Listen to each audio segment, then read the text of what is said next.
बिस्मिल्लाहिर्रहमानिर्रहीम। कहानी शुरू होती है उस मुबारक सरजमीन से जिसे आज हम जाबले अरफात के नाम से जानते हैं। सदियों पहले जब हज़रत आदम अलैहिस्सलाम और हज़रत हव्वा अलैहिस्सलाम जन्नत से उतरने के बाद अलग अलग जगहों पर भेजे गए थे। लंबे सफ़र और तौबा के बाद वे दोनों पहली बार इसी मैदान में एक दूसरे से मिले। यह मिलन सिर्फ दो इंसानों का नहीं था, यह इंसानियत की नई शुरुआत का ऐलान था। इसीलिए इस जगह को जबल ए रहमत यानी रहमत का पहाड़ कहा जाने लगा। वक्त गुजरता गया, कौमें बदली, दौर बदले, लेकिन अरफात के मैदान की पवित्रता हमेशा बाकी रही। हज़रत इब्राहीम अलैहिस्सलाम भी इस मैदान में आया करते थे, अल्लाह की इबादत में सर झुकाते थे और इस जगह की फजीलत बयान करते थे। लेकिन अरफात की असली रौनक उस दिन सामने आई जब सरवर ए कायनात रहमत ए आलम हज़रत मुहम्मद सल्लल्लाहु अलैहि वसल्लम हज्जुल विदा के मौके पर यहाँ पहुँचे। 9 ज़िलहज का दिन था।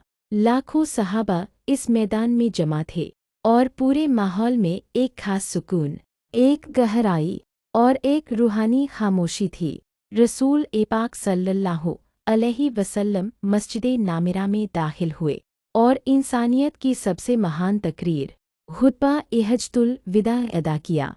उस खुतबे में उन्होंने फरमाया कि किसी अरब को किसी गैर अरब पर कोई बड़ाई नहीं, किसी गोरे को किसी काले पर कोई अफजलियत नहीं, सिर्फ परहेजगारी ही असली दर्जा है।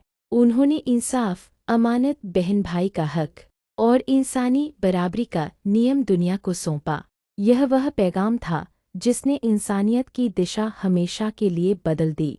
फिर रसूल अकरम सल्लल्लाहु अलैहि वसल्लम ने फरमाया, अल हज्जु अरफात, यानी हज की रूह, हज का असली मकसद अरफात में खड़ा होना है।